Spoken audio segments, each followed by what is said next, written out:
Vote किसी नेता के लिए नहीं, दल के लिए नहीं, जात के लिए नहीं, हिंदू मुसलमान के लिए नहीं, 5 किलो अनाज के लिए नहीं, मंदिर मस्जिद के लिए नहीं, नाली गली के लिए नहीं, लालू नीतीश मोदी प्रशांत किशोर के लिए नहीं। इस बार वोट जीवन में एक बार वोट सबको अपने अपने बच्चों के लिए देना है, अपने बच्चों के पढ़ाई और रोजगार के लिए देना। ताली नहीं थे बजाने के, अपना बुर्बक बुझतनी हाथ उठाई और संकल्प ली, मुट्ठी बांधिए, एक एक आदमी हाथ उठाकर संकल्प लीजिए। इस बार वोट अपने बच्चों के लिए देना है कि नहीं देना है? अपने बच्चे के लिए देना है कि जात के लिए देना है? अरे जात खाती देवे के बाद कि लड़कन खाती देवे के बाद? आधा आदमी के नाम बुझाइए भाई, बच्चा खाती वोट देवे से का हो? अभी जात देखी का हो? रवा मोदी के चेहरा देख के वोट देनी तो चाय बेचे वाला मोदी देश के राजा हो गए। रवा लालू के चेहरा देख के वोट देनी तो भैंस चरावे वाला लालू यादव 30 वर्ष से बिहार के राजा बाड़न। रवा नीतीश के चेहरा देख के वोट देनी तो बैठ का लड़का नीतीश कुमार 20 वर्ष से आप पर शासन कर रहे हैं। एक बार हमारा बात मानिए, एक बार अपना बच्चा का चेहरा देखकर वोट दीजिए।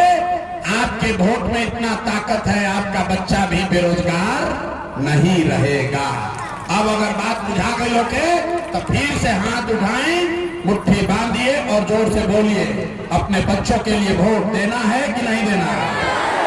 नेताओं के लिए देना है कि बच्चों के लिए देना है? जोर से बोलिए, अपना जात खाती देवे के बाद कि लड़कन खाती देवे के बाद? झूठ नहीं ना बोला, झूठ नहीं ना बोला।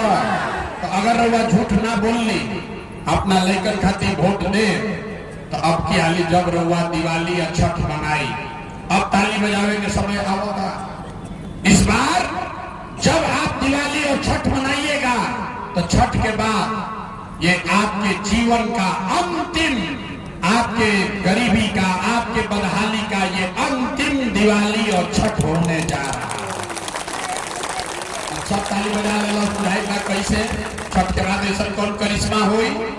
तो छठ के बाद अगर आपने अपने बच्चों के लिए वोट दिया, जनता का राज बना, तो एक पहला संकल्प क्या रहा? जन सुराज का पहला संकल्प क्या है?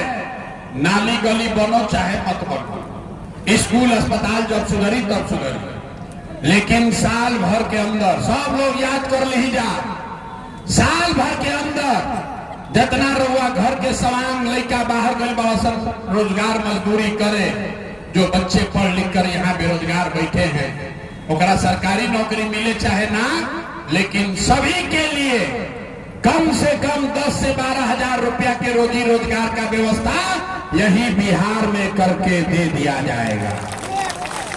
ना बजल ताली, ताली ना बजल, सुनाई नहीं दे, बात बुझा गई?